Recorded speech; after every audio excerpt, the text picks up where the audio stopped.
Hey guys, so I'm gonna wait just a second to see if some people pop on. And of course, I'm gonna go and tag my people. Let me know if you're watching or if you're watching the replay.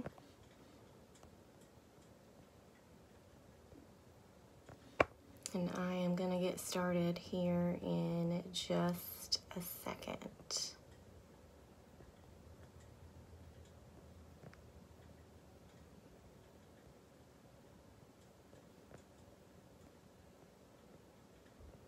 Okay, y'all. So, I just wanted to come on and chat really quick about team pages and team communication.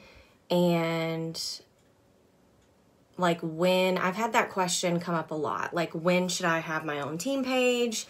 When should I get off of my director's page? How do I communicate with my team now that I have a team? And I just wanted to come on and chat about that just because there's not really a training video out there, and I just feel like it's something we need to talk about. So, hey girl. So first of all, there's no right or wrong answer when it comes to creating a team page. And I know that that's going to sound different for lots of other people, but I don't want someone to create a team page just because they feel like they have to.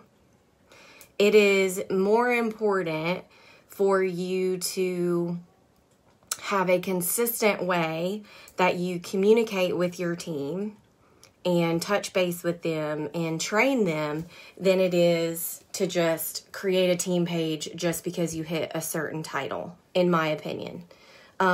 Because a lot of times, if your team is not very large yet, creating another page for people to look at can be semi-overwhelming. So instead of just saying, oh, when you get to Star Consultant, you should have a team page, I don't like saying that because there's some people that are going to promote to Star Consultant with only 3 people. And if you only have 3 people on your team, a group text or a group message or something like that may be better for you guys than creating a team page. Now, I will say that once you are a superstar consultant and you are getting paid at title at superstar consultant and you are looking to be a director, you should most definitely have your own team page. Okay. But just remember that your value is not found within a team page. It is more important for you to be having team meetings and team discussions than it is for you to just create a page. I'm going to be honest, there's a lot of leaders in Cincy that don't even have team pages anymore. They do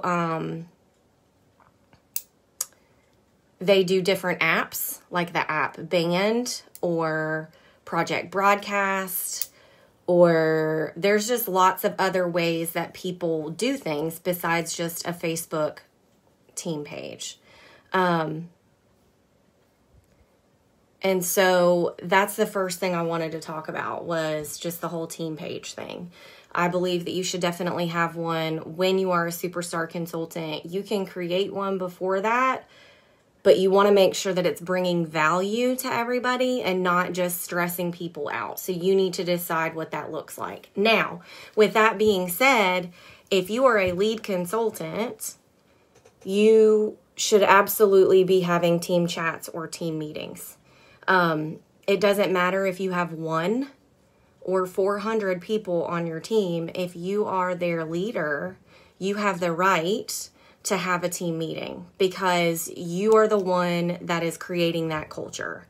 Your team meeting may look different. Your team meeting may be on Zoom. Your team meeting may be in a Facebook group where you do a live chat, where you guys meet in a chat room. Your team meeting may be in person. But I fully believe that you should be having team meetings even if it's not just to discuss what's going on, to build relationships with your team. And a lot of people get really frustrated because they're like, well, nobody shows up. Well, when I first started doing leaders lunches before COVID, 1 or 2 people would show up.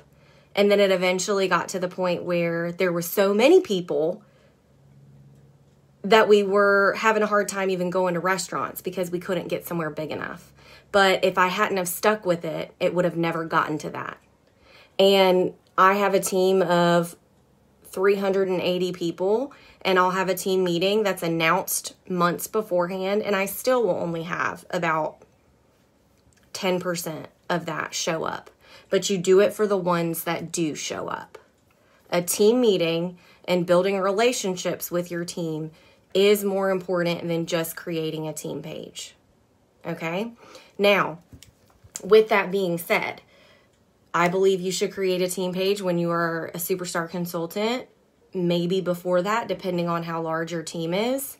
And however, once you are a director, I think that it is very, very important for you to establish your leadership.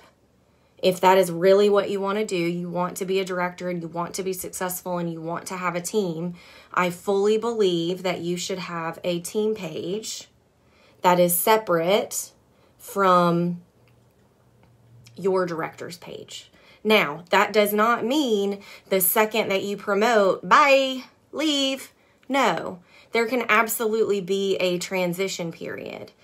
But in saying that, I also want you guys to realize that when you are on 5 million different pages, or your team is on a bunch of different pages, they don't know who to go to. They don't know.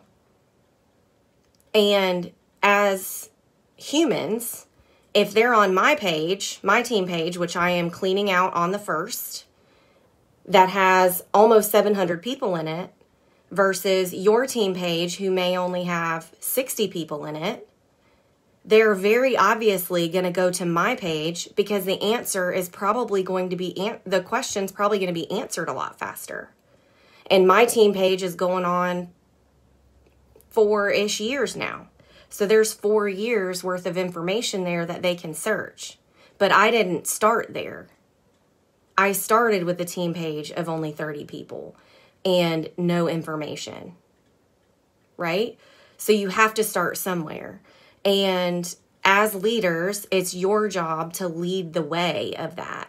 And I'm going to promise you that when there's a transition, like if you promote to director or your team is coming off of my page or whatever, there's going to be a transition period where you're going to have people that push back and don't like it. They don't have to like it. They have to embrace the culture and know that your team page is yours.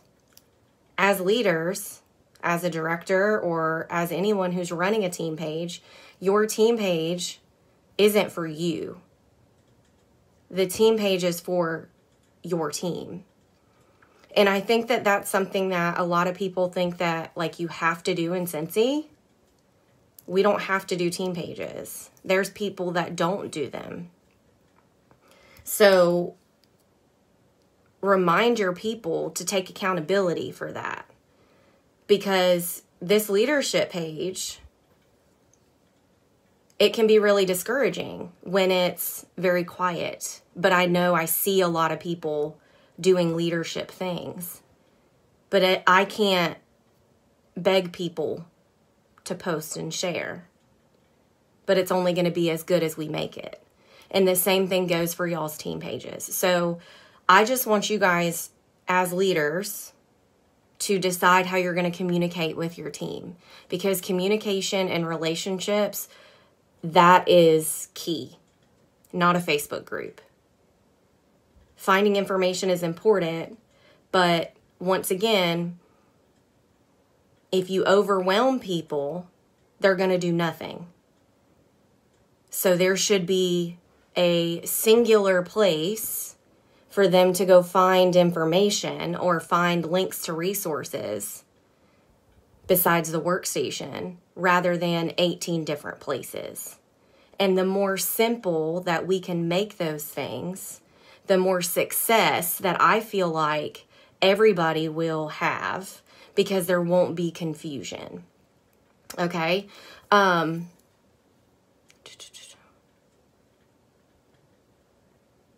So I'm trying to read your comment more, Tiffany. So you said you're nervous, you don't know what topic to start out on. Okay, so I've actually reached out to many different leaders about this same thing. Like, how do you always know what to talk about? So this is what a couple people do.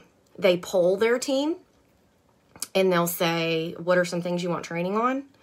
Or if you see a need, so if you pull numbers and you see that no one's sponsoring, well, that's something that needs to be trained on. For me, the way that I purpose mine, when I do my team meetings, I try to do them within the first 5 days of the month, because I really want to game plan and update everybody on how the whole month is going to go. So a team meeting is, for the most part, that in the beginning, talking about everything that's happening, what's good business practice, that kind of stuff. And then I lead into some sort of topic. I'm going to be honest though, you can never train enough on PRV, different ways. You can never train enough on sponsoring. You can never train enough on customer follow-up and customer service. There's just so many different things that you can talk about, because you may say something this time that you didn't say last time or whatever. You can recycle content. And something that I'm actually going to do is I'm going to sit down and like plan, these are the things that I know that I need to train on. And I'm just going to like jot down little notes on my monthly planner. So then when I go to plan my trainings, I know that those are things to pull from. Okay. But I just want you guys to realize that you have value to bring. And not having team meetings and not training your team because somebody in your upline is doing it is just not acceptable. Because the people that you sponsor didn't join under your upline. They didn't join under someone else. They joined under you. And they're looking to you. And you're never going to like live video if you don't do them. You're never going to like training if you don't do it. You don't have to know everything. There are so many things that I don't know. There are so many things that I have weaknesses in. And you only get better by challenging yourself to do those things. So don't feel like, oh, well, I mean, I've only been a director for a couple months. I don't know what I'm doing. Well, I don't know what I'm doing most days either. Real talk.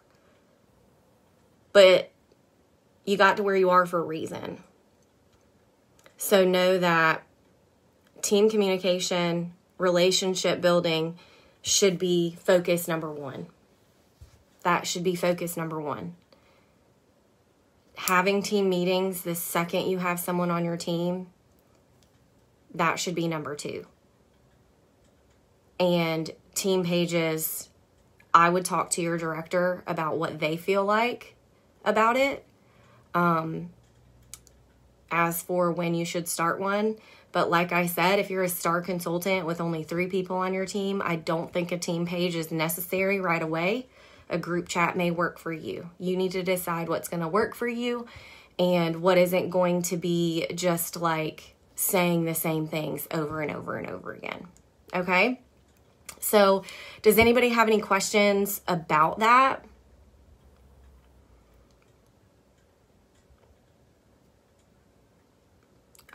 Team meetings and team communication, recognition, best practices, share what you're doing. And guys, if you're having a team meeting or you feel like your team's really small and you're not going to have a lot of people show up, team up with another director. And you guys can have a joint team meeting. That's okay. Then that's going to hold both of you guys accountable. And it doesn't have to be somebody that's in your downline. It can be anybody. also when it comes to communication and the team meeting stuff, you need to plan them. You need to plan them and you need to stick to it. And you need to know that your people need to know that you're going to do it if you say you're going to do it. Vive says she wants to start having team meetings, but I feel like your meetings are so good. Well, I understand that. Just because anytime I listen to Chloe talk, I think about how structured hers are. You don't need to talk about what I talk about, right? So like, if you're going to invite your team to my meeting or my group, my all consultant meeting, just don't talk about the things that I talked about. Reference them and say, go watch this video for more information on that, and talk about something else. Because that's a great way for you to like double train your team. If you feel like I was just talking about how to rock the month, which is what my team meetings usually are, with some content at the end, with some different content at the end, that's an opportunity for you to say, go watch Chastity's for specific about this month, and then let's chat tonight about this, if that makes sense. All right, y'all. Well, I'm going to get off since nobody has any questions, but I just wanted to chat with you guys about that. I hope that you are finishing up the month strong, getting ready to start the new year, coming up with your words, coming up with your dream board. I want to see those if you are posting them, because they are my favorite and they give me all the feels. And I will talk to y'all soon. Bye.